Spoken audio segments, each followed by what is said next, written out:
What is up, everyone? So you're going to kind of notice something different today, huh? Yep, I did shave the beard. Yes, it's been about a year growing it, so I was like, you know what? I think it's time to trim it back down and get back to looking like I'm not homeless. So, anyways, today we're going to talk about journaling. And what does journaling entail? Well, it's an amalgamation of personal, rational, fact-based reporting, along with exploration of your sometimes irrational, always important inner feelings. The thing about expressive writing and other types of journaling is that it's not just the act of processing your thoughts, something you could simply do by thinking about them that brings about massive benefits. So, we're going to talk about journaling today, and I'm going to give you some tips on journaling.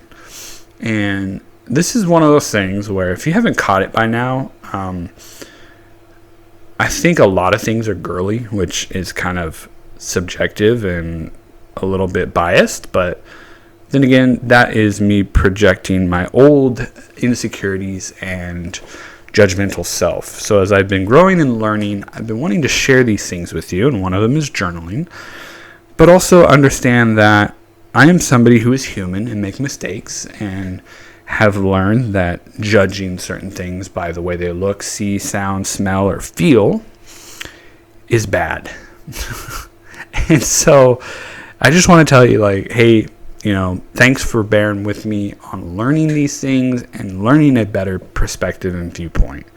So anyways, let's jump into it. Number one, try to get used to the pen again. I know a lot of us are so inclined with technology. We're so used to typing on our phone, typing on a computer. I know I use a computer a lot. That's how I do a lot of my notes for these. But when it comes to journaling with pen and paper, nothing beats it. Taking it from here and using the hand to write it out, it helps us with what is called our RAS, reticular activating system, which filters and brings clearly to the forefront of our mind the information we are focusing on. This also encourages active learning. The more we write it out, the more we, kind of commit it to paper. It's a physical commitment to that paper. The more we make it real, the more we make it, come alive and help us. And so it may be uncomfortable at first to use pen and paper. I know for me it was, and I'm not exactly the best writer. Mine looks like chicken scratch. I don't know if you can see this. It's really, really bad. The point is you'll pick it back up again. You'll feel comfortable again. So number 2. If you can't stand cursive, then choose the medium that's best for you. For me, it's chicken scratch, No, but really, if you can't do it with pen and paper and you've tried more than once, because I know a lot of you are going to try it once and go, I can't do it. This is hard. I'm going to do something else. There are ways to get more specific distraction-free writing apps like OmWriter. You can also use Microsoft Word, Apple Pages. You can even do the whole thing where you speak it, and then a microphone like this one or your phone will make what you're speaking into words on the paper or onto the program you're using. So that is one medium you can try. Number 3, choose a reasonable time limit. Now, it is used to be advised that people set a page limit. For example, 3 pages for every day that they write. But more effective journaling comes by setting a time limit for each day that you write. If you tell yourself, I'm going to write 3 pages, you're going to look at 3 empty pages and go, holy crap, this is a daunting task. I don't know if I can do this. But if you set a time limit of just start with 5 minutes, go into it with 5 minutes and write down as much as you can, have a timer. When it beeps, stop. Now, I'm not saying that you have to stop, but if you get to the 5 minutes and you want to keep going, keep going. But the point is to give yourself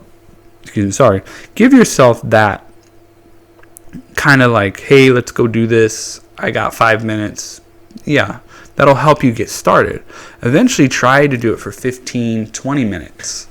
That way, you actually, by the time, when you would have started with 3 pages, by the time you're doing 15, 20 minutes, you might be doing 6 pages. Who knows? The point is don't overwhelm yourself with it. Choose something that's reasonable. And the last one for today, I'll do a second video to go over, because I don't want to make these too long for you guys. Just a quick little bite to get you going. Unless you want to binge watch me, go for it. I mean, watch as many videos as you want.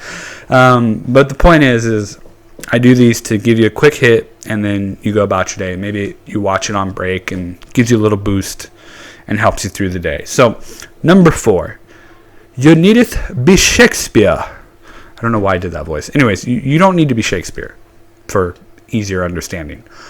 Most beginning writers, whether they're journaling, journalists, or writing a novel, tend to fall into the trap of feeling they need to be profound in their writing with great insights into the human condition. It's a journal. It's only for your eyes. Forget spelling. Forget punctuation. Just make it a stream of consciousness exercise so that your journaling can bring to the fore the information and just let it flow. When you start to add in all of these edits and trying to make it sound good or try to make it sound like the meaning to life, you lose all aspect and thought of what you're actually trying to get out. You start to really just stop yourself from getting out the emotions, from getting out the feelings, getting out the desires that are in that moment. So just go, just let it flow. It just, it's not meant to be pretty. It's for you. It's you. You're not perfect. Why does your journaling have to be perfect? Nobody's perfect. Even the word perfection, the definition, means close to perfection or perfection. Like, go look it up. I guarantee you, even the definition of perfection is not perfect. So your journaling doesn't have to be perfect. It doesn't have to be profound. So that's what I got for you guys today. I hope you guys enjoyed it. I hope you guys got something out of it. If it's out, go watch part 2. If not, you're just going to have to wait. Or go binge watch my other videos. Anyways, I hope you all have a wonderful day. And God bless.